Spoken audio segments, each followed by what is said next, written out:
आज या ठिकाणी जो सोहळा संपन्न होणार आहे त्याविषयी थोडक्यात माहिती दिली आहे. आपल्याला कीर्तन सगळ्यांना माहिती आहे आणि हे जे कीर्तन असतं त्या कीर्तनाचा जर भाग बघितला आपल्याला या ठिकाणी दिसेल की कीर्तन आहे, मग इथं मृदुंग नाही, टाळाकरी नाही, त्यानंतर कोणी अशा प्रकारचे संत महात्मे नाहीत की ते बाहेरून बोलवलेले आहेत. तर हे आहे नारदीय कीर्तन.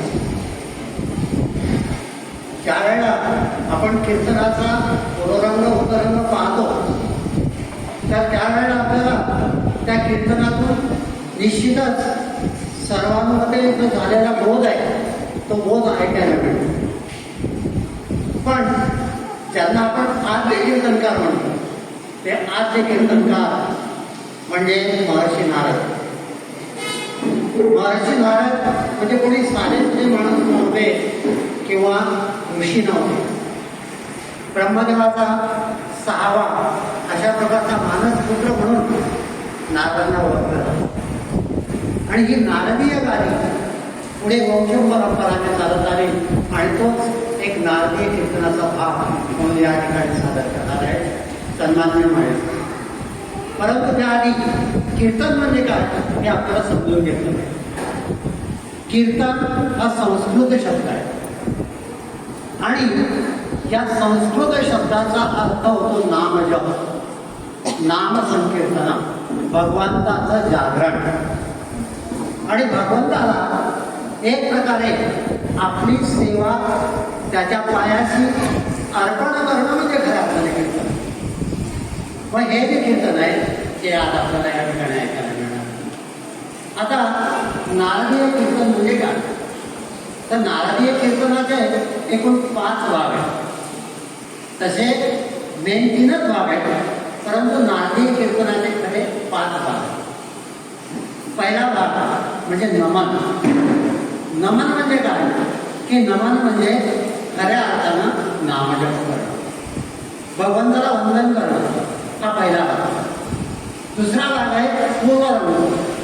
पूर्वरंगामध्ये काय असतं तर पूर्वरंगामध्ये ज्या ठिकाणी जी कथा आपल्याला ऐकायला मिळणार आहे त्या कथेचं एक आध्यात्मिक सार. तिसरा भाग आहे नामजप. या कीर्तनामध्ये नामजपाला सगळ्यात महत्त्व असतं आणि अशा प्रकारचा हा नामजप म्हणजे तिसरा अशा प्रकारचा एक भाग आहे.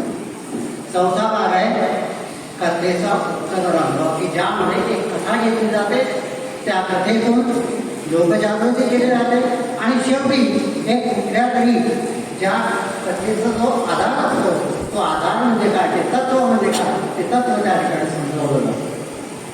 आणि 5वा भाग म्हणजे कीर्तनाच्या शेवटची प्रार्थना.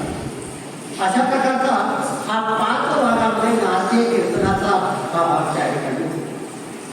आता खऱ्या अर्थानं हे कीर्तन केव्हा सुरू झालं, भारतामध्ये कीर्तनाची जी सुरुवातीची मुहूर्तमेढ आहे ती कोणी केली हे आधी आपल्याला माहिती.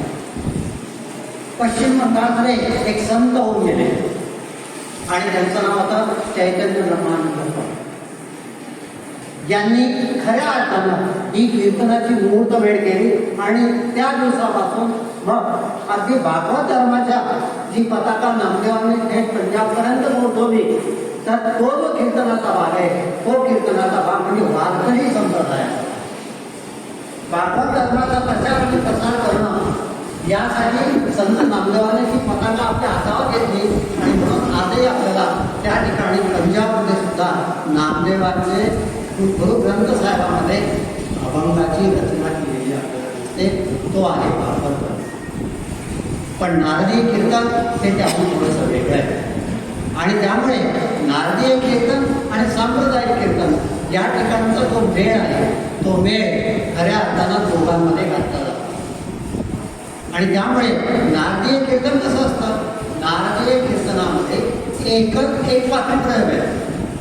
नारदीय कीर्तन म्हणजे एक पात्रीप्रयोग. वक्ता हा अतिशय ओघवत्या शैलीमध्ये आपल्याला जी मांडणी करायची आहे ती मांडणी तो त्या ठिकाणी करत असतो. फक्त मांडणी करत नाही आणि करता करता श्रोत्यांना खिळवून ठेवणं, श्रोत्यांना वेगवेगळ्या प्रकारची उदाहरणं देऊन या ठिकाणी आपला जो कथेचा भाग आहे तो समजून सांगणं आणि त्याचबरोबर त्याच्यातून एक तत्व त्या ठिकाणी लोकांपर्यंत पोहोचवणं हा नारदीय कीर्तनाचा खऱ्या अर्थ. आणि तेच थोड्या प्रमाणात का होईना आपल्याला या ठिकाणी आपल्यामध्येच असलेले, परंतु ज्यांनी जे शिक्षण घेतलेलं आहे ते नारदीय कीर्तन आज आपल्याला या ठिकाणी पाहायला मिळणार आहे किंवा ऐकायला मिळणार. पाहायला याच्यासाठी म्हणतो मी की आपण सांप्रदायिक कीर्तन ज्यावेळेला पाहतो त्यावेळेला सुरुवात भगवंताच्या प्रार्थनेनेच होते. आणि वेशभूषा ही त्या ठिकाणी असणारी, आपण म्हणतो की धोतर आहे, कुर्ता आहे. त्याच्यानंतर जेव्हा महाराज आपल्या कथेला सुरुवात करतात त्यावेळेला ते कमरेला उपर्ण मारतात. कारण का, याला त्याच्या मागचंही कारण वेगळं आहे. नामदेव कीर्तन करी पुढे नाची पांडुरंग, नाचता नाचता त्याचा गळाला पितांबर, तो पितांबर गळू नये म्हणून ते बांधलेलं असतं. ही परंपरा आहे आणि ती परंपरा ही आजही चालू आहे. त्या परंपरेमधला आणि आताचा भाग कसा आहे, नारदीय कीर्तनामध्ये एकच व्यक्ती बोलत असते आपल्या उभ्या भाषेतून आणि डोक्यावर पगडी किंवा फेटा. आणि अशा प्रकारचं जे कीर्तन केलं जातं त्याला नारदीय कीर्तन असं म्हणतात. मग आपण माझा या ठिकाणी मी जास्त प्रस्तावना काही करत नाही, बोलायला मुश्किल आहे, परंतु आपल्याला सरांना ऐकायचं आहे. त्यामुळे थोडे 2 शब्द मी या ठिकाणी भगवंताच्या अर्पण करतो आणि माझे 2 शब्द संपवतो. धन्यवाद.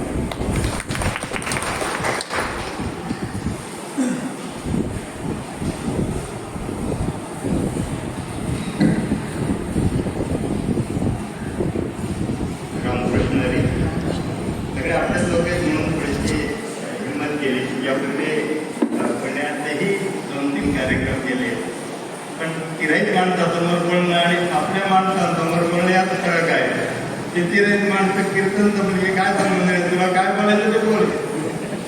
तर इथं आपलेच माणसं आहेत, त्याचं काय आमचं लक्षात ठेवून आज विनंती करतो की जे काही वेळेला निघतील ते आपण ऐकून घ्यावे, आपण कार्यक्रम घ्यावे.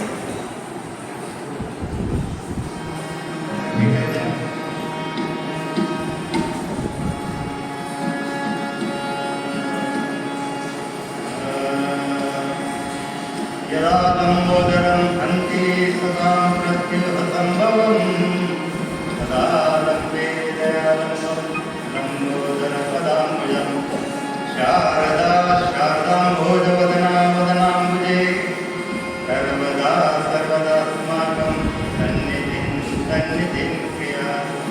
नमस्तस्मै भगवते नारदाय महात्मने कामक्रोधविहीनाय ऋषीणां प्रवराय च.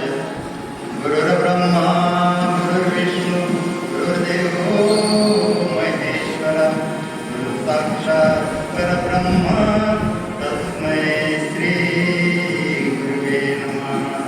पंढरीनाथ भगवान की जय. आता पुन्हा एक विनंती करेन की ज्या ज्या ठिकाणी गजर आहे ना त्या ठिकाणी सगळ्यांनी पण मोठं बोलायचं. पुन्हा एकदा पंढरीनाथ भगवान की जय. रूप पाहता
सुंदरते जान उभे विटेवरी सुंदरते जान उभे विटेवरी करकाटे वाले उनिया करकाटे वाले उनिया हे उनिया तुझे आगरा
Hare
जगद्गुरु संत शिरोमणी तुकोबारायांचा आहे अभंग आज आपण निरूपणासाठी घेतलेला आहे. काय मान फुले ही वाणी मस्तक चरणेची. काय संतांचं मोठे पण मी सांगतो, मला वर्णन करता येत नाही म्हणून मस्तक चरणी केली थोरीवर सांगलेली आपुली परीस. मोठेपणा सोडून देतो, परीसचा कामे आहे. लोखंडाला स्पर्श झाला की त्याचं सोनं करा. नेणू शिव कैसे लोखंडाशी. मी इतका श्रेष्ठ दाखवू आणि ते परी लोखंड क्षुद्र असा कल्याण संतांच्या विभूती. संतांच्या विभूतीचं एकच ध्येय असतं, जगात कल्याण. दुसरं काही त्यांना हेतू नसतं. आणि संत बोलताना नेहमी त्यांच्या मुखातून अमृत बाहेर पडत असतात. एक साधा सरळ सोपा ज्ञानदेवी रचिला पाया, तुका झाला ते कळत.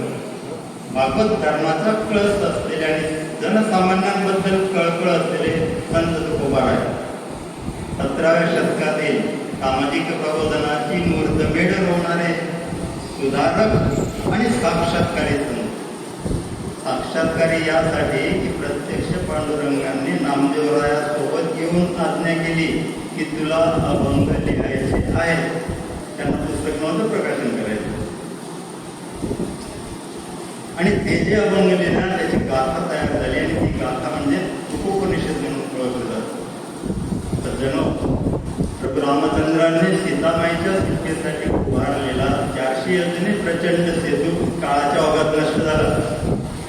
पण तुकोबारायांनी भवसागर करून जाण्यासाठी रचलेला हा अभंग रूपी सेतू आजही अभंग आहे. म्हणून निळोबा म्हणतात, अंग नाही नाम नाव ठेविले अभंग. गाथा बुडवली, गाथा बुडवली म्हणून उन्मादाने नाचणाऱ्या लोकांनी जेव्हा लाखो लोकांच्या मुखातून ते पूर्वाचे अभंग ऐकले ना, तेव्हा गाथा जिवंत असल्याचा जिवंत अनुभव त्यांना. सर्वसामान्य म्हणताना सर्वसामान्य यासाठी म्हणतो मी, बघा आपल्याला भगवद्गीता सांगितली बाबांनी नाही म्हणते. थोडंसं ज्ञानदेवांनी अवतार घेतला की चला यांना संस्कृती समजत. ज्ञानेश्वरी लिहिली ती येणे समजत. आता कोणत्या मार्गाने समजायचं. आणि मग तुकोबारायासारख्या संतांनी ताज्या सोप्या भाषेत ते आपल्याला समजवायचा प्रयत्न केले. आता आपणच जर झोपेचं झोम घेऊन झोपलेलं असतो तर तुकोबांचा नाईलाज आहे. पण आता ही समजवण्याची संतांची आपल्याला समजवण्याची ही शेवटची वेळ आहे. बाबा रे, यापेक्षा मी खाली येऊ शकतच नाही. सर्वसामान्यांना भक्ती शिकवणारे तुकोबाराय. माणूस म्हणून जन्माला आल्यानंतर माणसाचा म्हणून काही धर्म आहे, आपण पशु नाही. आणि तो धर्म पालन करण्याचं माझे कर्तव्य आहे याचं ज्ञान, आणि नुसतं ज्ञान नाही, सतत भान असणारे तुकोबाराय. सर्वमान्यांपासून सर्वसामान्यांपर्यंत सगळ्यांना भगवत भक्तीचे प्रेम शिकवणारे तुकोबाराय म्हणजे पंचम वेदस्वरूप. आणि या तुकोबारायांबद्दल मोरोपंत आपल्या एका कार्यात म्हणतात, तुके नतर मेघे नतर पिला जो सातक सुतृषित करिल आजे तुका. जो जो मोक्षु जाते तृप्त करिल आजे तुका. म्हणून म्हणतात की मेघाने चातकाचं समाधान होईल, मेघेनं तर केलं. कारण एवढा चातक, त्याची एवढीशी चोच, किती पाणी पिणार. पण जो जो मुमुक्षु त्याचे सुतृप्त करील आजी तुका. पण जो जो मुमुक्ष असेल ना, मुमुक्षु हा शब्द या अभंगाच्या निरूपणात महत्वाचा आहे. कारण दुर्लभम त्रयमेवैतत् देवानुग्रह हेतुकम. 3 गोष्टी दुर्लभम त्रयमेवैतत् अवघड आहे. मनुष्यत्वम, मुमुक्षत्वम, महापुरुषत्वम त्रया.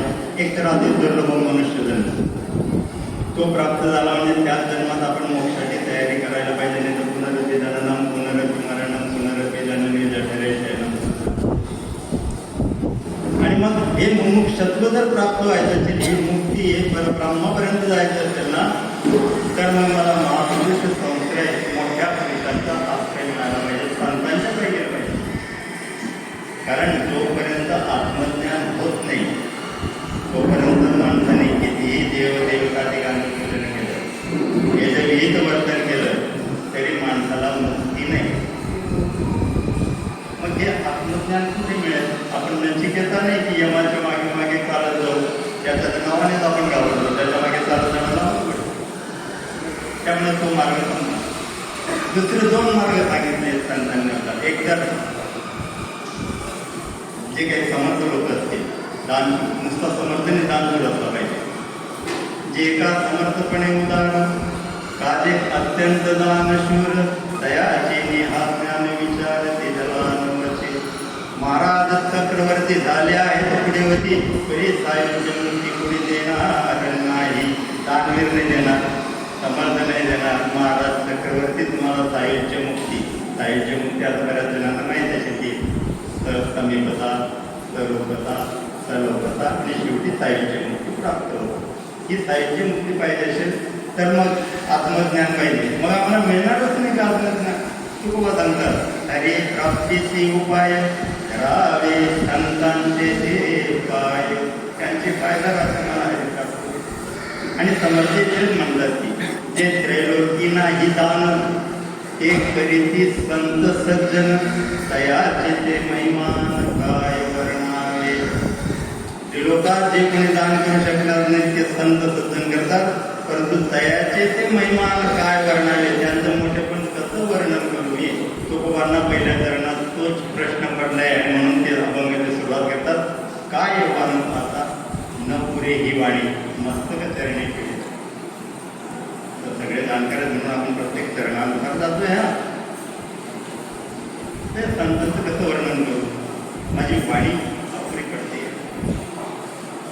मग मी नाही करत आणि त्यांच्या पायावर पडतो कारण एखाद्या भव्य दिव्य वस्तूचं वर्णन करायचं असताना तर दोन गोष्टी आवश्यक तेवढे प्रभावी शब्द आणि वाणी पाहिजे आणि विचारही तेवढा संतांचं वर्णन करण्यासाठी विचारही तेवढा भव्य दिव्य पाहिजे आणि तेवढे दिव्य विचार व्यक्त करायला वाचाही पवित्र तेवढी पाहिजे दिव्य आणि दुसरी महत्वाची गोष्ट त्यावर की मला त्या वर्णविषयी जो आहे ना मी संतांचं वर्णन करणार आहे तर त्या वर्णविषयाचं मला आकलन असलं पाहिजे आता आपले शब्द आणि आपली वाणी जर विचार केला तर माऊली आपल्याला सांगतात का साडे पंधरिया रजतवणी तैती स्तुतीची बोलणी उगियाची माथा ठेवीचे चरणी हेची बले साडे पंधरियाच्या जुना माप आहे जर कॅरेट म्हणतात ना सोनं आता तर मला माहिती नाही आपलं त्याच्याशी फार संबंध आहे पण शुद्ध सोन्याच्या मुकुटाला झळाळी देण्यासाठी चांदीचं पाणी वापरण्याचा जर प्रयत्न केला साडे पंधरा रजतवणी म्हणजे सोन्याचं तर झळाळी येणार नाही मलिनता येण्याची शक्यता आणि म्हणून उगियाची माता ठेवायची त्यांनी आता काही प्रयत्न करायचा नाही त्याच्या पायावर डोकं ठेवायचं आणि निघायचं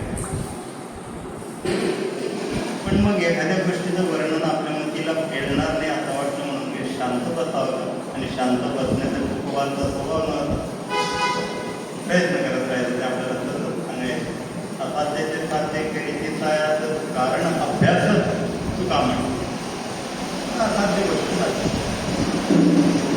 बरं माऊलींचं मार्गदर्शन होतं पुन्हा ज्ञानेश्वरी महाराजांचे आधी त्यांनी म्हणजे ज्ञानेश्वरांनी सांगून ठेवले की माऊली म्हणतात पंख फुटे पाखिरू नुकतंच पंख फुटलेलं पाखरू पंख फुटे पाखिरू न उडे नभीत थिरू गरुड आक्रमी सत्परी गगन जेत ज्या गगनामध्ये गरुड प्रचंड वेगाने भराऱ्या मारत असतो ना नुकतंच पंख फुटलेलं पाखरू मला नाही भराऱ्या मारताना थांबत नाही निदान स्थिर व्हायचा प्रयत्न करतो माऊली अजून दुसरा एक उपमा देतात माऊली ज्ञानेश्वरी म्हणजे अवघड का राजहंसाचे चालणे पुतळी झाले शाळे आणि काय इतरांनी चालूच नाही राजहंसाचं चालू प्रसिद्ध आहे प्रश्नच नाही कशी चालले राजहंस आहे मग बदकाने ज्याचे पताडे पाय त्यांनी चालूच नाही का ज्याने त्यांनी ज्याच्या त्याच्या पद्धतीने चालावं आकाशा अंत न सोडणे अंतरिक्षी आकाशाक्रमिती शक्तीनुसार पक्षी आकाशाचा अंत कळत नाही म्हणून पक्षी उडायचं थांबत नाही आपल्या आपल्या शक्तीनुसार ते उडत असतात आणि मग हे पक्षी जर प्रयत्न करत तर तुकोबांना विचारायला की मी का नाही करू त्यांचे माझ्यावर उपकार तर आहेत ना आणि असा विचार करून मग तुकोबा आहे यथार्थपणे नाही पण यथामती महाराज असं म्हणतात ना माझ्या मतीने मी वर्णन करू शकेल याची गॅरंटी नाही पण मी करतो आणि मग त्यांनी वर्णन करायला सुरुवात केली आणि दुसऱ्या चरणात उपमा दिली थोरी व सांडिली आपुली परिस्थिती नेणू शिव पैसे लोखंडाशी तरी ज्यावेळेस लोखंडाला स्पर्श करतं ना त्यावेळेस ते बीड आहे, ते शुद्ध पोलाद आहे, गंजलेलं आहे, काही भेदभाव नाही. जे जे लोखंड परिसराच्या सहवासात आलं त्याचं सोनं. तसं संत आपल्याजवळ येऊन आपला उद्धार करतात, आपले दोष दूर करतात. वासना आणि अहंकार तो मोठा आपला शत्रू आहे. ती वासना आणि अहंकार काढून टाकतात जीवाचा शिव. आणि म्हणून त्या संतांचं सान्निध्य मला मीराबाई आपल्या सगळ्यांना परिचित आहे. कृष्ण भक्त मीराबाई त्यांची भक्ती परिचित आहे, पण त्यांचा अवराणा संघ याचा दराराने मुघल सल्तनत सरसर कापत होती. या राजघराण्यातली स्त्री राजकन्या या मीराबाईच्या महाराज राजवाड्यात एक स्त्री बांधली करायची, सगळी कामं करायची. ती 5-6 दिवस कामावर आलेली आणि तिचा मुलगा आलेला, तरुण मुलगा 15-16 वर्षाचा. नुसता छताकडे पाच सोडून राहायचा, खायचं नाही, प्यायचं नाही. 2 दिवस झाले, 3 दिवस झाले, ती त्याला विचारते, अरे काय झालं, काय झालं बोले. शेवटी निर्वाणीने विचारलं, किती दिवस सोडून राहायचे, बोल काय झालं. आई लग्न करायचं. बर, लग्न करायचं, मुलगी पाहिजे का कुठे. त्या काळी आहे तर त्या परस्परी आहे का तुझं. हो, कुणाशी लग्न करायचं. मीराबाईशी. ते 3 ताळ उडाले ना. अरे ती मोठ्या कुळातली राजकन्या आणि तू तिच्या मालात गुणी मांडणी करणाऱ्या एका मोलकर्णीचा एकत्रित पुत्र मुलगा, तू तिच्याशी लग्न करतो. बाबा रे, पायची वाहन पायीचं बरी असते, नाही तर मग दुसरा पाया बिघडून आपल्या माती मारतो. बरं, हे कोणाला सांगता येईल ना की आमचा मुलगा मीराबाईशी लग्न करतो म्हणून. कारण त्यावेळेस शिक्षा प्रचार राजघराण्याच्या शिक्षा, ते सगळे सुप्रीम कोर्ट, हे कोर्टमेनमध्ये घेऊन असं काही चालायचं नाही. शिक्षा म्हणजे शिक्षा.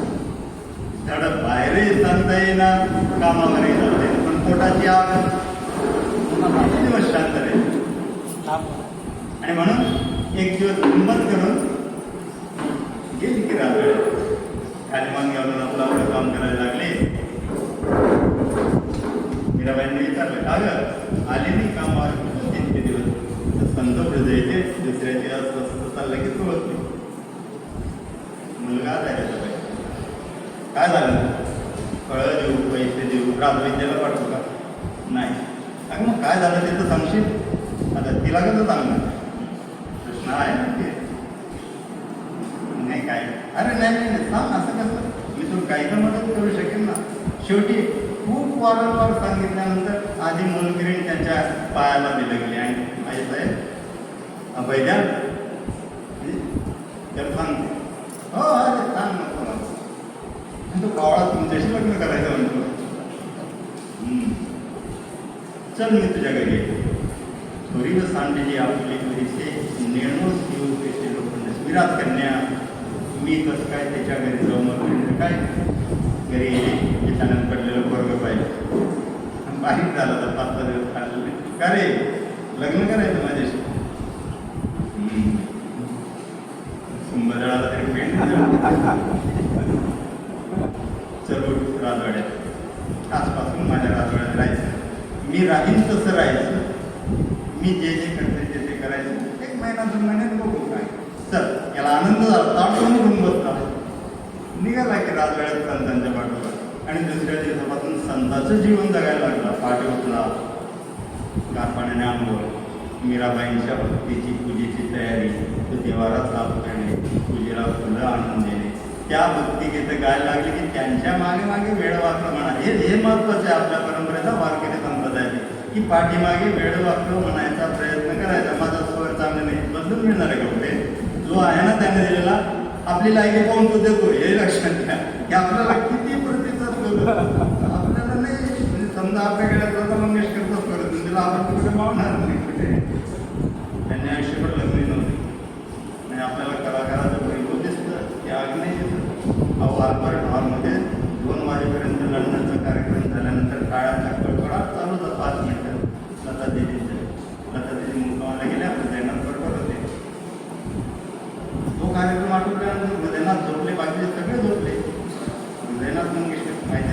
त्यांना तंबुराचा आवाज, गाण्याचा का आवाज ऐकला, कोण गाते गेलं तर दिदी तंबुरा लावून बसल्या, दिदी काय काही गाते, अरे गाते, तो टाळ्यांचा कडकडाट अजून आमच्या कानात गुंजतोय, तुला काय गरज आहे गायची? अरे ते लोकांसाठी होतं, हे जे ना ते माझ्यासाठी. व्यायाम, प्रार्थना, गायन लोकांसाठी नाही, ते माझं मलाच करावं लागतं. मी आजारी आहे, तू औषध घेऊन टाक, मला पहिलं होण्याचं, तू व्यायाम करण्याचं, या आपल्या. आणि म्हणून आत्मज्ञान पाहिजे, स्वतःला ओळखायची माझ्या कमजोरी काय आहे. म्हणून महाराजांनी सांगितलं की तो मुमुक्षु ज्याला स्वतःच्या कमतरतेची जाण. मीराबाई गाय लागल्या गायचा, मीराबाई नाचायला लागले की हाय पायाला घुंगरू बांधायचं आणि त्यांच्यावर नाचायला लागायचं, बेभान म्हणून नाचायचा, राधे राधे. महिना झाला, 2 महिना झाला, लग्नाचं तो नाव काढत नव्हतं. शेवटी मीराबाईंनी विचारलं काय लग्न करायचं ना आपलं, कोणाकोणाला बघायचं, कसं करायचं, काय ठरले संतांचे. डोळ्यातल्या असूंनी त्यांचे चरण प्रक्षाळले, घडाघडा असलो लागले माते, वासनेच्या रंगात उडालो होतो, तुमच्यासोबत आलो, मी भक्तीच्या रंगात उडालो. रंगला त्रिरंग शोभा रंग एक झाला. हा रंग चढावा लागतो, कैरीला पिवळा रंग देऊन तिचा आंबा होत नाही, तो आतूनच यावा लागतो. आपला आनंद, आपला समाधान पैशाने भाड्याने विकत नाही मिळत. लाख कमवा तुम्ही आपल्या आजूबाजूवर, माझं समाधान मी शोधायचे आणि माझा कैरीचा आंबा करण्याचा प्रयत्न करायचा आहे. जिथपर्यंत येईल तिथपर्यंत लोकांना लोणचं टाकायचं कामात आपला प्रयत्न आपण करायचा. एका जन्मात नेणार बहुनाम जन्मनाम म्हणते ज्ञानवान माम करतात, एका जन्माचं काम नाही. संत तुकाराम जेव्हा संत झाले, 9वा जन्म होता माणूस, आपल्याला दुसऱ्या वेळेस गेली गॅरंटी नाही. नरकाच्या दिशेने चाललेली पावलं वैकुंठाच्या मार्गाने चालायला लागली. असे संतान म्हणून हैबतबाबा म्हणतात, तीर्थे त्यांची इच्छा करीती सकळ, वावया निर्मळ आपणा. जिथं आपण जाऊन पवित्र होतो ना, ते तीर्थ सुद्धा संतांची इच्छा करतात. आणि ते तीर्थ सर्वश्रेष्ठ तीर्थ म्हणजे हे संत असतात, ते आपल्याला अज्ञानाच्या अंधकारातून काढतात आणि प्रकाशाची वेळ वाढतात. आणि म्हणून संत चरणी जाऊन आपण आपल्या जीवनाचं अर्थ करावी तातडी करणार. आणि तातडीकेश्वरी संत समागमात जर जाईल, संत समागम. आता पुढचा प्रश्न म्हणजे हे आपण ते म्हणणार की त्याचे शब्द आणि वाणी पाहिजे, त्याचा दुसऱ्या करायचा की आपल्याला जो विषय समजला पाहिजे. आता आपल्याला संत खरंच समजले का? तसं जर समजले असते ना तर माझ्या कारण करून आपण स्टेजवरच्या आसारांच्या पाया पडलो नसतो, तिथून आपण माती करतो. संत नाही तर त्याचे विचार तरी मला समज. आम्ही आमच्या भक्ती आणि श्रद्धा इतिहास स्वस्त करून टाकलाय की कोणावरही उजळून टाकण्याचा मूळ कोणा क्षण नाही, काय काय करतो.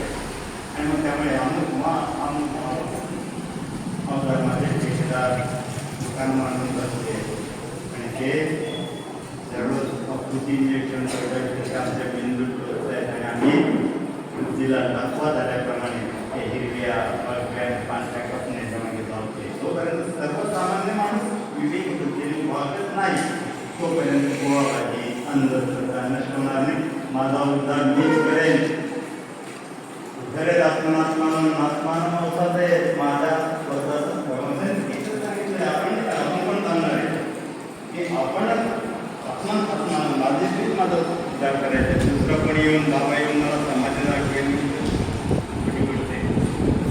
श्रद्धा असणं वेगळं आणि त्या मागे जाणं.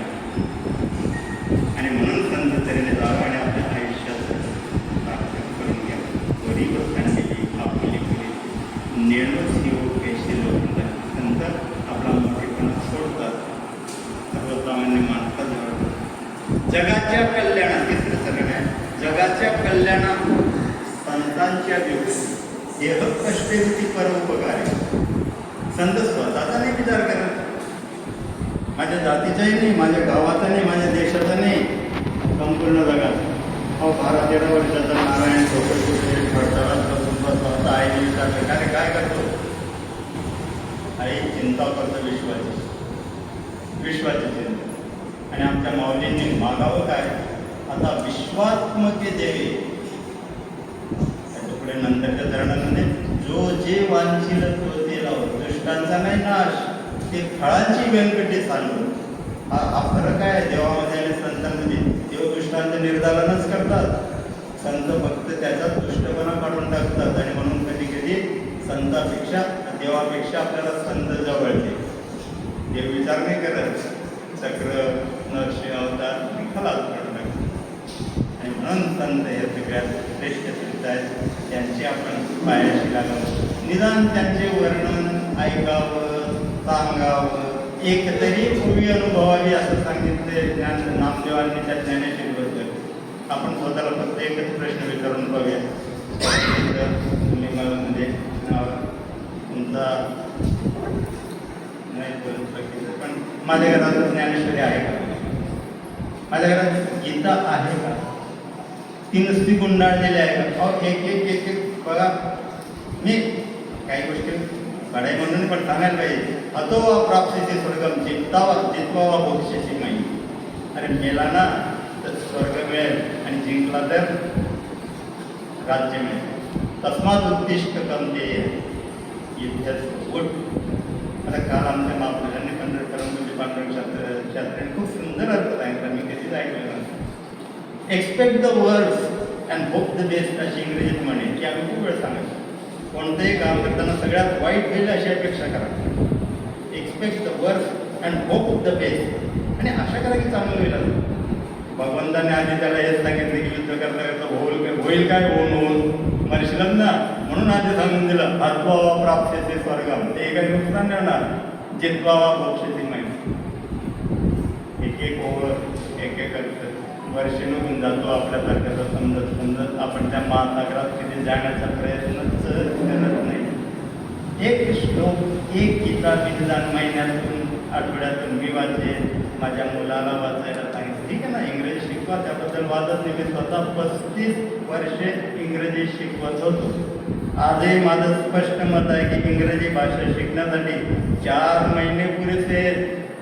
त्याला मी पहिलेपासून दर महिन्याची 50,000 रुपये फीस भरली पाहिजे. पण त्या पहिलेपासून 50,000 रुपये भरून तिथं काय लाईक, अरे त्यांनी मला माफ करावं कोणाचं तर, पण तिथं शिकवणारे काय लायकीचं इंग्रजी बोलतात हे तरी मला माहीत आहे का? आणि जो मुलगा मातृभाषेपासून तुटला ना, तो मातेपासून तुटत असतो. आई तुटण्याची सुरुवात मातृभाषा तुटण्यापासून.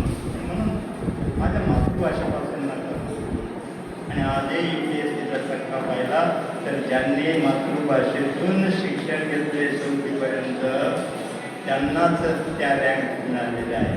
त्याची मानसशास्त्रीय कारण भरपूर आहेत, जे ते सांगायचे व्यासपीठ नाही. पण मला ज्ञानेश्वरी, मला गीता याच मार्गदर्शन करत असतं जगाच्या कल्याण. संतांना जन्माला याचे काही कारण नाही. तुम्ही आम्हाला मागच्या जन्माचे भोग असतात ना, ते भोगण्यासाठी, म्हणजे पुण्य केलं असेल तर समृद्धी भोगण्यासाठी आणि पाप केलं असेल तर दैन्य दारिद्र्य भोगण्यासाठी आपल्याला जन्म घ्यावे लागतात. पाप पुण्य जेव्हा समान होतं तेव्हा माणसाचा जन्म मिळतो. आणि म्हणून या जन्मात ते चांगलं चांगलं काम करून संचित वाढवावं असं सांगतात. पण संतांना काही तशी गरज नाही. आम्ही वैकुंठाचे दैवात आलो याची कारण अशी, बोलले ऋषी 7 22 वर्ष आहे. ऋषीमुनींनी जे सांगून ठेवलं ना, तसं डेमॉन्स्ट्रेशन करून देण्यासाठी आमचा जन्म आहे. म्हणून प्रत्येक ऋषीने, प्रत्येक संताने आपला हाच उद्देश केला. आपल्या महाउपनिषदमध्ये एक सुंदर श्लोक आहे, करोना काळात बऱ्याच जणांनी ऐकला असेल, काही जिज्ञासूंनी वाचले. अयम निज परोवेती गणना लघुचेतसाम. अयम निज हे माझं आहे, परोवेती हे पर काय, अशी गणना कोणाची आहे?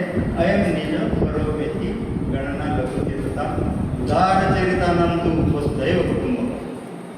विशाल जायचं आहे ना, तर एकच आहे वसुदैव कुटुंब. त्याच्या पुढे मग हिंदी कवी त्याने अनुसरून म्हटलं, हमने दुश्मनों से लड़ने के लिए फाइटर जेट और संगीन बनाई. हमने दुश्मनों से लड़ने के लिए फाइटर जेट और संगीन बनाई, और जब जिंदगी की सांस उठने लगी तो हमने ही वैक्सीन बनाई और लिख दिया उस वैक्सीन पे सर्वे संतु निरामया. यानी कि केवल हम पर ही नहीं, पूरे मानव मात्र पर भगवंत करे आमचंच नाही, संपूर्ण मानव आपण नाही पाहिजे. म्हणजे मलाही नंतर माहीत पडलं ते व्याख्यांच्या बॉटल आहेत ना, ओक्यांवर असं लिहिलेलं आहे म्हणे, सर्वे संतू निरामय सगळ्यांना लाभावे तिथे आरोग्य संपदा कल्याण व्हावे सर्वांचे दुःखी कोणी असू नये. परंतु नुसतं विश्व का कल्याण हो, विश्व का कल्याण असं म्हणण्याने विश्वाचं कल्याण होणार का? तू काय करतो त्याच्यासाठी येता नाही नाही, मी नाही काय करणार. तू कशाला केलं पाहिजे? तो राम म्हणतो म्हणून मी राम म्हणतो, तो टॅक्स देत नाही मी नाही टॅक्स देणार, त्याने आत्ता टाकलाय म्हणून मी टाकेन. तो असं करतो. लोक गाडी ट्रेनमध्ये प्रवास करत असते, त्यांच्याकडे बसलो असं पास होतो. खिशाला चेक करत पास करतात. पण त्यांना आता मोठ्या लोकांच्या डोक्यात किडे वळवत असतात. त्यांनी विचारलं का आम्ही हजारो रुपये खर्च करून पास काढतो आणि तरी तुम्ही आम्हाला विचारतात पास आहे का, पास आहे. आणि तो संडासा जो ठिकाणी बसला आहे त्याला नाही विचारत. तुम्ही मुंबईचा टीसी होता, तुम्ही तिथं जाऊन बसा, तुम्हाला नाही विचारणार. नाही, तो तसं करतो. आपण वेगळे आहेत ना, आपण पशु नाही, नाम पशु अहम मनुष्य. हार निद्रा भय मैथुनंचं सामान्य हे तर पशु गिरणारा. परंतु धर्मोही देशामध्ये तो विशेष धर्मे ना पशु गिरणारा. आणि म्हणून त्या धर्माचं पालन करणं माझं काम आहे. आणि म्हणून आमचे पूज्य स्वामीकृती आम्हाला समजावतात, आमच्या जिल्ह्यातल्यांना सांगतात, जगी जगी जय गिरनाथी प्रसिद्ध, जगी जय गिरनाथ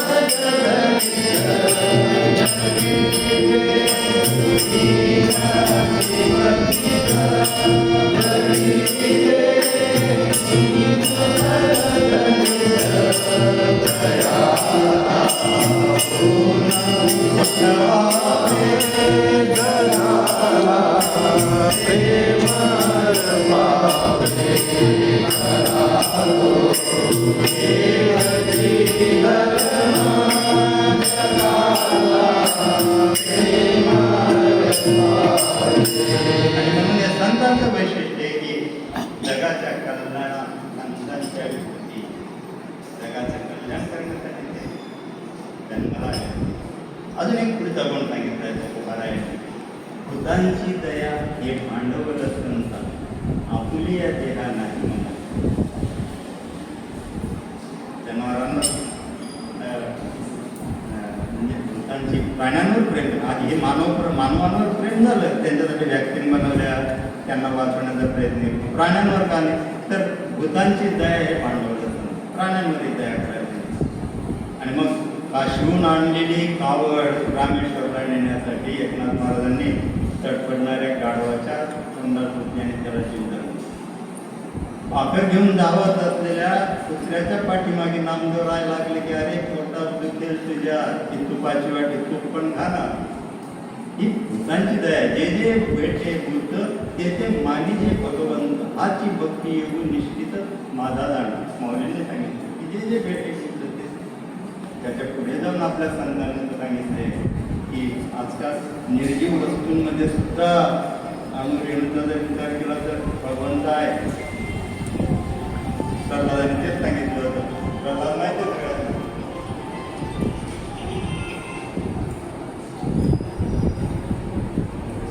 हिरण्यकश्यपूने विचारले की अरे नारायण नारायण झालं कुठे येतो? प्रल्हाद म्हणतो भूजल तेज समिरख, पाच मागवते, भूजल तेज समिरख रवी शशी तारा राशी असे बैसला. स्थिरचर व्यापुनितो स्थिरचर व्यापुनितो अवघात शांकुळे उरला. तुला मारण्यासाठी शिल्लक आहे निंदाचा शांकुळे का होईना हिरण्यकश्यप. आणि मग तेच आपल्याला गीताकारने सांगितले आहे, सर्वस्वेताहं सन्निविष्टो, प्रत्येकाच्या हृदयात मी बसलेला आहे. फक्त तुम्हाला कधी ओळखशील त्याच्यावर ते अवलंबून नाही. भूतांची दया हे भांडवल. तुकोबा त्याच्या पुढे एक पाऊल जातात. वनस्पतींवर मी दया केली. वृक्षवल्ली आम्हालोय वनस्पती, वृक्षवल्ली आम्हालोय वनस्पती, पक्षी सुस्वरे आळवी, पक्षी सुस्वरे आळवी.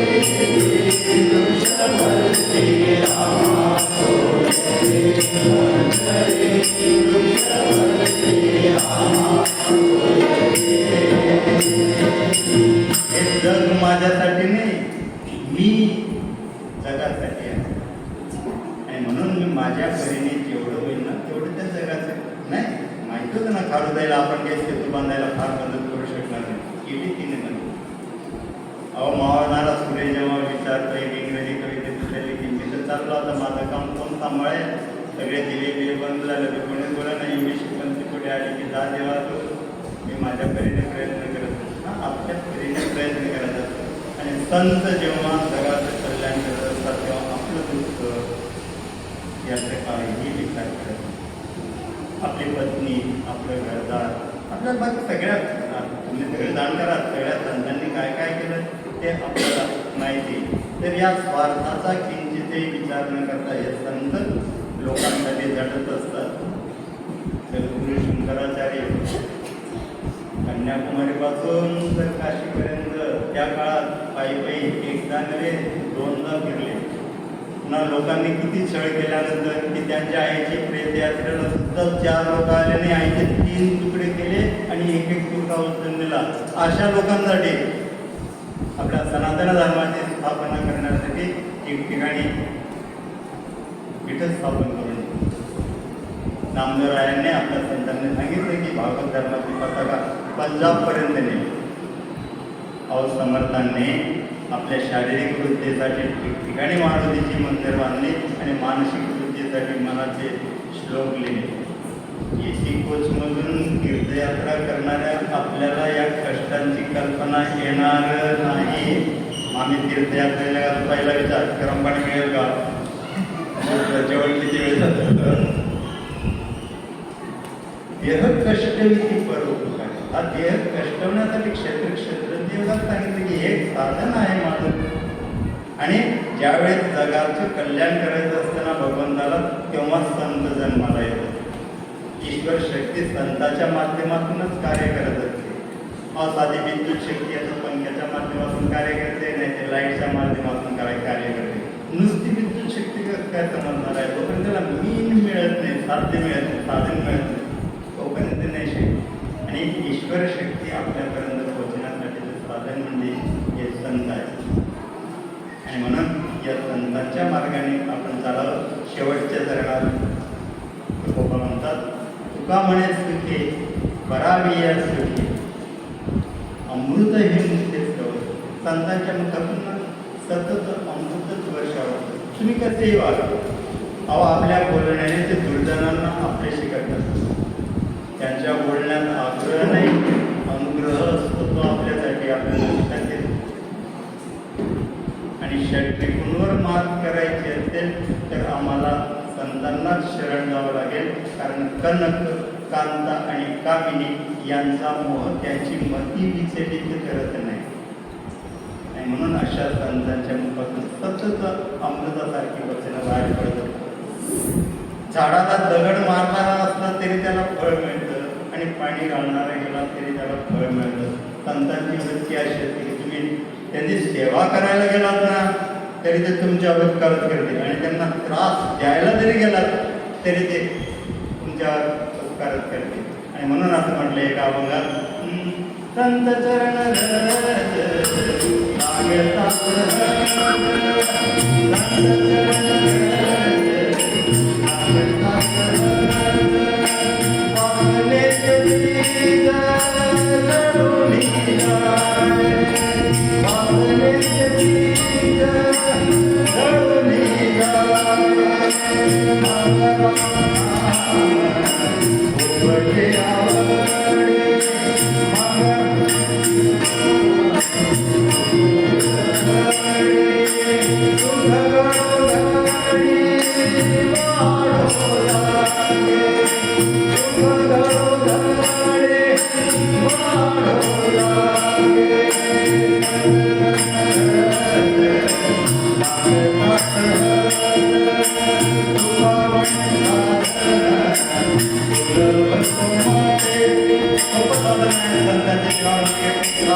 प्रतिष्ठे पूर्व पुण्य ज्याचे पुण्य आहे ना त्याला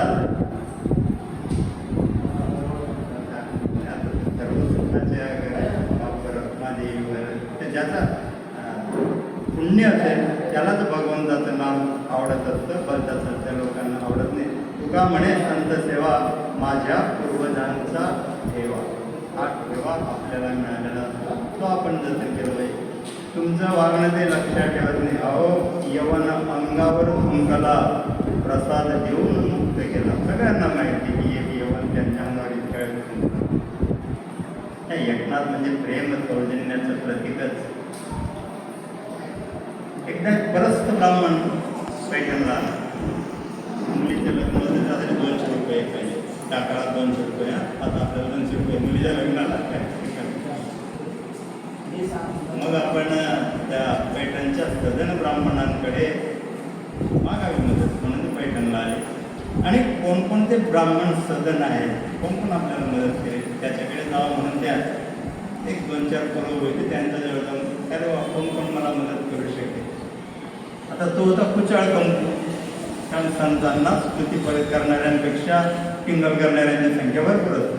त्यांच्या डोळे चमकले. पण त्यांनी सांगितलं की बघ तुला किती पैसे पाहिजे.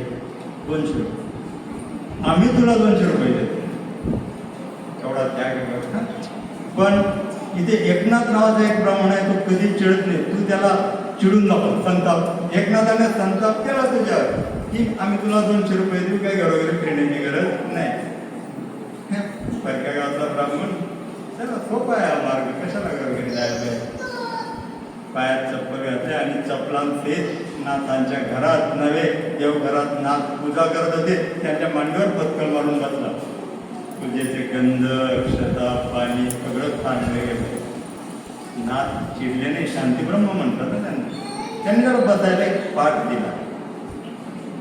स्वागत याचा पहिला प्रयत्न तर फसला. चिडले नाही. 200 रुपयासाठी 2 तर प्रयत्न पाहिजे नाही ना. दुसरा काय करावा. दुपारची वेळ होती. नाथांनी सांगितलं की आता जेवणच झालं. आणि गिरजाबाईंना त्यांच्या पत्नीला सांगितलं की 2 ताटं करा पाट्या जेवायला बसले. हा संदेश सुद्धा तुला काय करता येईल. जशा गिरिजा आई जेवायला वाटल्या तसा टुनकन पुढे मागून त्यांच्या पाठीवर बसला. आता तरी चिडतील बायकोच्या पाठीवर नाही चिड. आता सांभाळवर तो ब्राह्मण पाठीवर बसलाय पडायला नको. नामदेव नाथांनी पुन्हा सूचना केली. अहो नाही पडू देणार. आपला हरिपंताला त्यांच्या मुलाचं नाव आपल्या हरिपंताला नाही का घेऊन बसत मी. लाज वाटली त्यावेळेस लोकांना वाटायची थोडीशी. आणि त्यांनी ते पाय धरले नाथांना की आता 200 रुपये ते गेले आणि नाथांसारख्या पवित्र दाम्पत्याची पिंगल टवाळी करण्याचं पाप मी माझ्या पदरी घेतलं. रडू लागलो. नाथांनी शांत केलं. झालं काय बरे केले.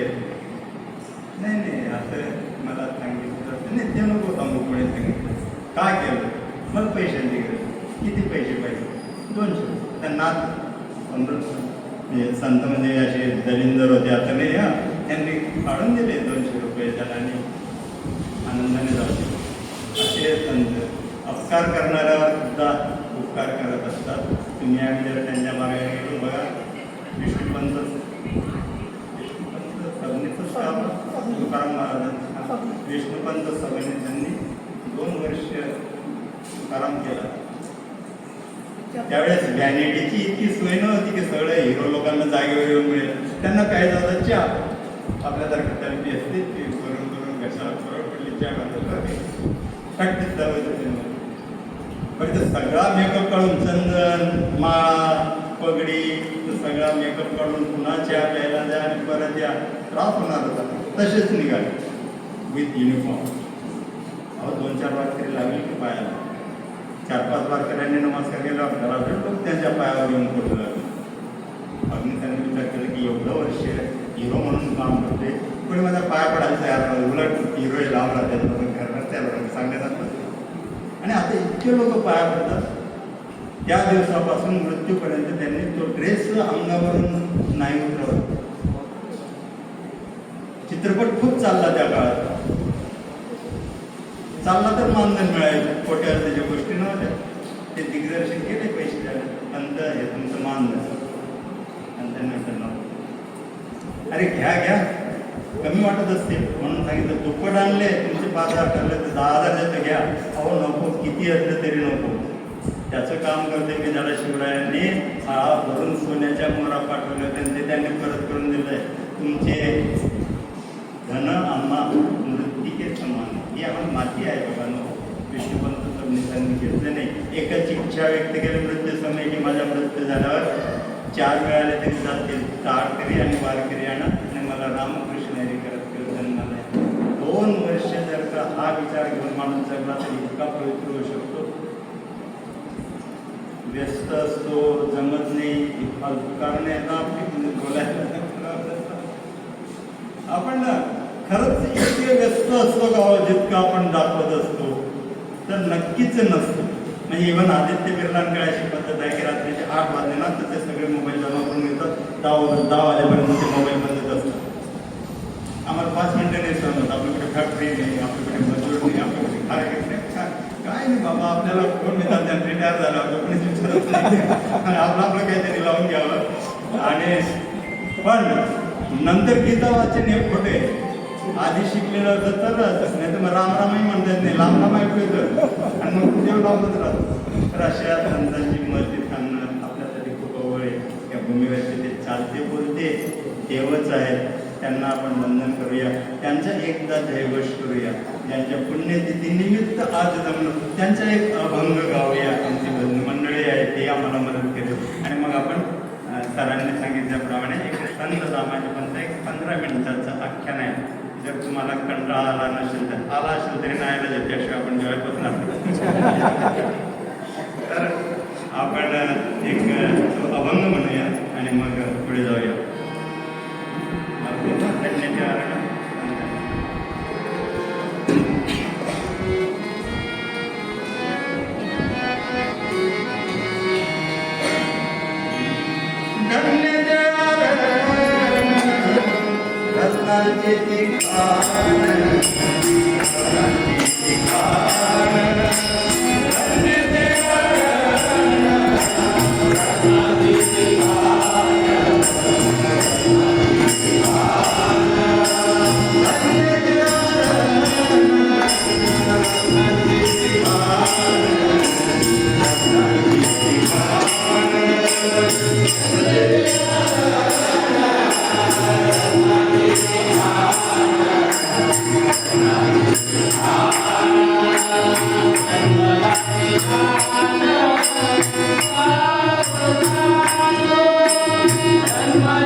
पोऱ्याने त्या मोहर आवडल्या तरी मोजता येईना, मोजायची गोष्टच थोडा. पण झालं काय की इकडे बादशाह मध्ये तो मोहरांचा ठीक आणि पलीकडे हा विठू दे. आपण नाही म्हणायचा नेहमीने विठू दे भगवंत. तो काही बादशाला दिसे ना. आणि बरोबर आहे, मध्ये मायावरचं पटेल आलं तर भगवंत कसा दिसेल. आणि देवाने हीच संधी साधली. पैसा देऊन झाला, मोठा झाला आणि चक्क लख प्रकाश पसरला. कसा पसरला असेल? सेकंड वर्ल्ड वॉर मधल्या ओपन आयरचे उदाहरण ऐकलं असेल तुम्ही. त्याने बॉम्ब टाकले ना हिरोशिमा नागासाकीवर, त्यावेळेस जो प्रचंड स्फोट झाला त्याचा उजेड कसा? दिवी सूर्य सहस्रेषु वैविध्य गवत भविद्यो गवत उत्थिता दिवसा आजार. भगवंतांचा श्लोक आपला नाही. तुम्ही बुद्धी दर्शन झाल्यावर कसं दिसतं? दिवसा आजार सूर्यांचा उदय व्हावा तसा लख प्रकाश दरबारात पसरला. सगळे देवाने संधी साधली आणि काय करा? बादशाह विचारतो, विठू देड़ किधर गया? मुझे विठू देड़ चाहिए. और मोहरा नहीं, कुछ नहीं चाहिए, सिर्फ विठू देड़ चाहिए. आणि मग तो गायला आश्चर्यचकित झाला. दामाजी का भाग बनाए, दामाजी का भाग बनाए, सागर कुंज बिहारी, सागर कुंज बिहारी, तेड़ तेरी सूरत ऐसा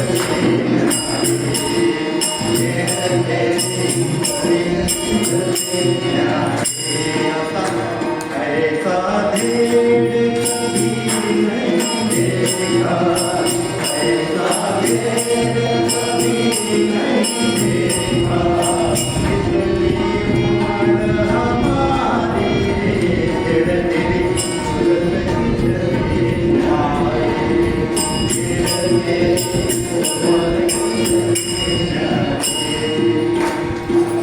मुझे विठू देड़ चाहिए. भगवंताने वेळ लावलाय त्याला. सैनिकांना सांगितलं की कहा गए विठू देड़? दामाजी पंत को बोला. म्हणून वेळ झाला ना, त्यांनी निरोप दिला. आम्ही पुन्हा इथपर्यंत आलो, तिथपर्यंत आलो. दामाजी पंत काय असलेल्या सैनिकांना घेऊन दामाजी पंतांना शोधायला. म्हणजे आपलं तख्त सोडून हा बादशाह दामाजी पंतांकडे जायला. पंढरपूरला पोहोचला तर दामाजी पंत गीतेचं पारायण करत होते. अनन्यास चिंतयन्तो माम ये जना पर्युपासते येषां नित्याभियुक्तानां योगक्षेम वहाम्यहम्. धावत गेला बादशाह आणि त्याचे पाय गळा असल्याच्या घागरी रिकाम्या केला. पंत म्हणजे विठू देड़ दिखावा. मला नाही माहिती कोण विठू. पंतांना काही खबर नाही. मी नाही कोणी विठू देड़ माझ्या पत्नी, मी नाही पाठवलं कोणाला. मुझे विठू देड़ चाहिए. आपका नाम लेके आए थे, पैसा देके गए. आपको कोई पनिश, कोई शिक्षा, कोई सजा नाही. अरे खरंच मला माहित नाही. पण वारंवार सांगितल्यानंतर पंतांच्या लक्षात आलं की दीनदलित भक्ताच्या रक्षणासाठी त्रैलोक्य श्रीमंत भगवंत भेट झाले, साखर झाला. आणि मग पश्चाताप पुन्हा पुन्हा म्हणून लागला की असं नको म्हणून भेट भेट म्हणून. कारण तो कोण आहे? ती रुक्मिणीचा भर नवे नवे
माझा बंद होता आणि त्याने मला दर्शन दाखव मला त्याचं सांग मला नाही तुझे भेटले भेट दिखा आणि मग लवानी पंतांनी प्रार्थना केली की देवा त्याला भेट लागलेली काय केलंय काय तू नेमकं मला नाही दाखवून त्याला रूप कोणतं दाखव पितांबर मकर कुंडले तिळपती प्रवणी कंठी कौस्तुभ मणी विधाजले सगळीकडे कौस्तुभीचा घनवाट बदलला आणि दिव्य स्वरूप भगवंताचं पितांबरधारी त्रैलोक्य श्रीमंत देव श्रीमंत अवतारात पेश झाले सगळ्यांनी हात जोडले प्रार्थना केली महायोग पीठे तटे भीमरथ्या परम पुंडरीकाय दाखुं मुनींद्रे तमागत्य तिष्ठं तमानंद गंधं परब्रह्मलिंगं भजे पांडुरंगं भगवान पांडुरंग महाराज की जय मुझे ये नहीं चाहिए अच्छा ये नहीं चाहिए मुझे विठू देड देखो आणि मग याला माहित नाही कोणतं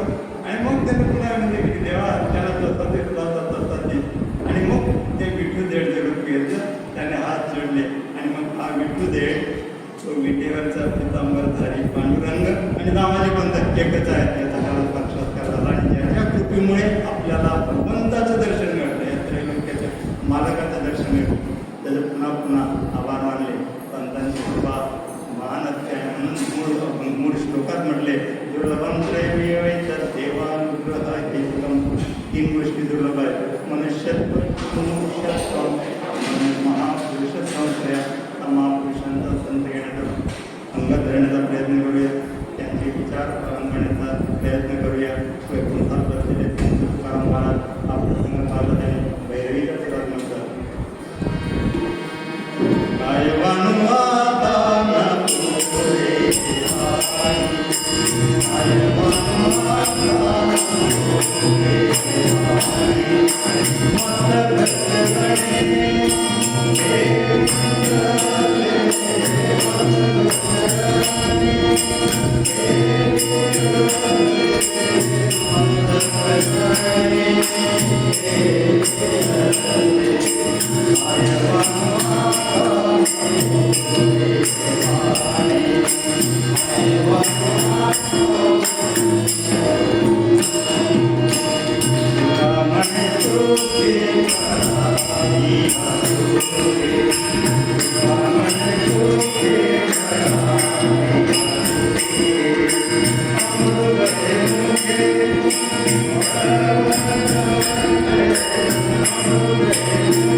कारण तबला शिकायला रियाज करावा लागतो आम्हाला रियाज नको आहे आम्हाला फक्त प्रसिद्ध आहे आम्हाला माईक लावायचं आहे आम्हाला भगवंताला गोंधळ कोरड प्रिय नाही भगवंताला शांती प्रिय आहे हे शांत वाद्य आहे म्हणून याला प्रातिक भजन म्हणतात माझ्या परीने त्याचा पाय होण्याचा प्रयत्न केला आपण सगळ्यांनी आम्हाला सौभाग्य पुन्हा मन आभार मानतो श्रीरामानी वर्षा नाट्य करायला येते आपण योग्य म्हणूया ज्ञानेंद्र कांगणे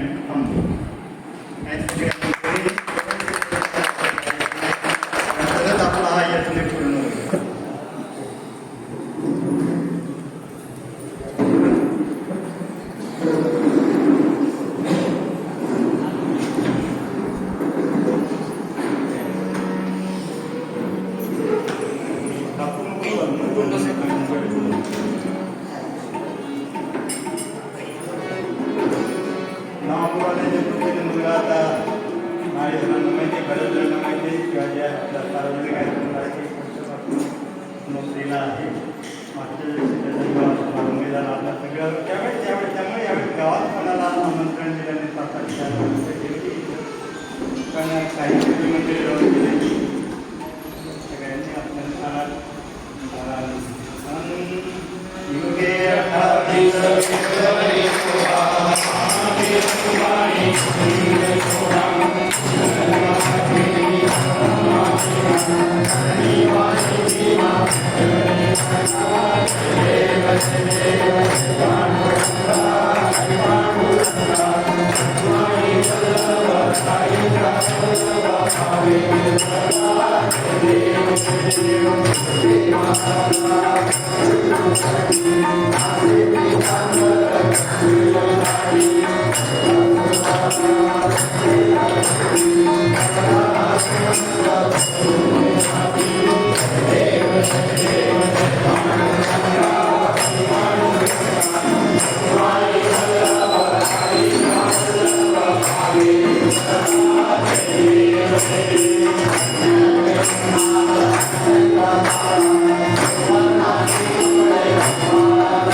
खालीमान घालून हात बांधून अशा लोकांचं ऐकायची सवय बंद आहे.